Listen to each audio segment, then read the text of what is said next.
Қайырлы күн, құрметті көрермендер. Міне мен бүгін өзімнің бауырдан жасалған салатымды жасап көрсетейін деп жатырмын. Міне алдын ала бәрін турап дайындап алғанмын.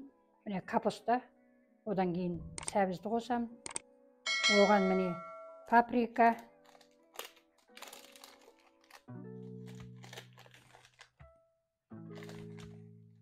әркімнің өзінің жақсы көретін, мені жақсы көреді, соған байланысты ғой. Енді міне қара бұрыш,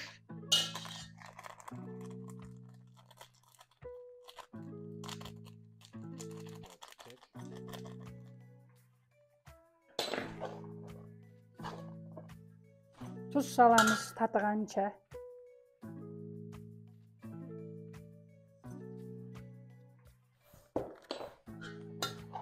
Бұны біраз қойып, өлтіріп аламыз.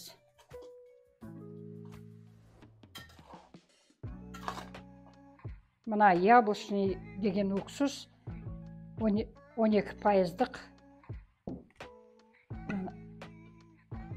Осыдан кішкентай қасықпен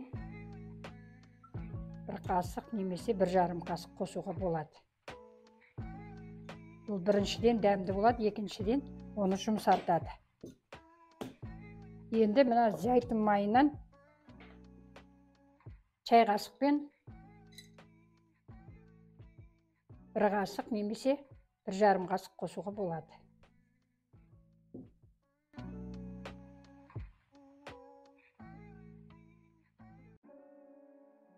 Бұны енді біраз уақыт өлтіріп қойып қоямыз. Сол аралықта дайындап қойған бауырымды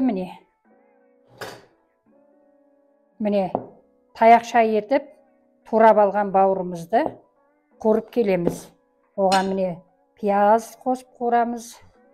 Міне бұрыш, тәтті бұрышы бар, жартылай ащы бұрышы бар. Бұларды енді сол аралықта қуырып келеміз. Міне және көкшеттер бар.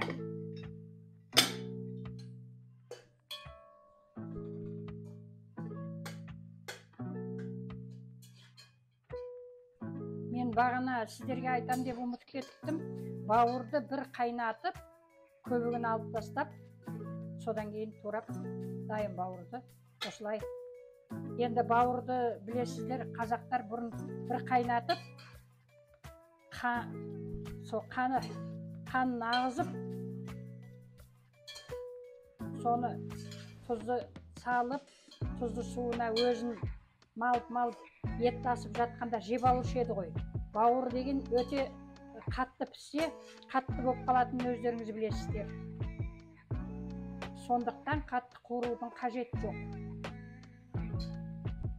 Енді міне өздеріңіз қандай зелен деп қоямыз ғой, қандай шөпті жақсы көресіздер.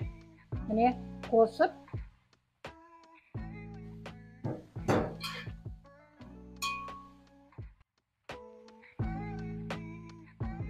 сарымсақ, чеснок дейміз ғой.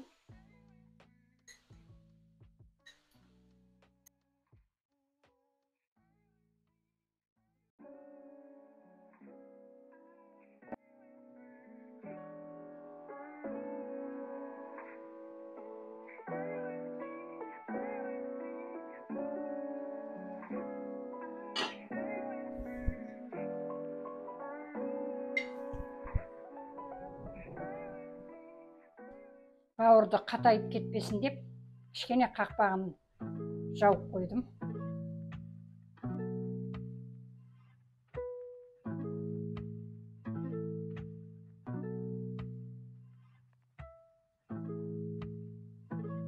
Енді бұрыштарымызды қоса берсек болады.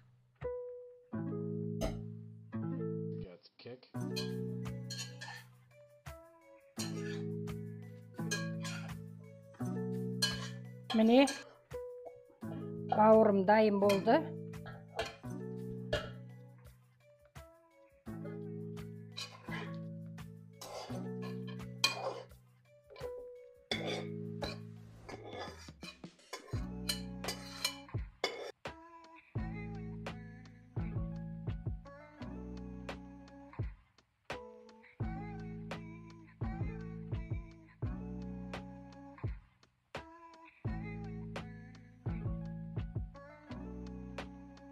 Міне бүгін, құрметті көрермендер, бүгін менің мына бауырдан жасалған салатым дайын болды. Егер де ұнап жатса, лайк басып, тіркеле кетіңіздер.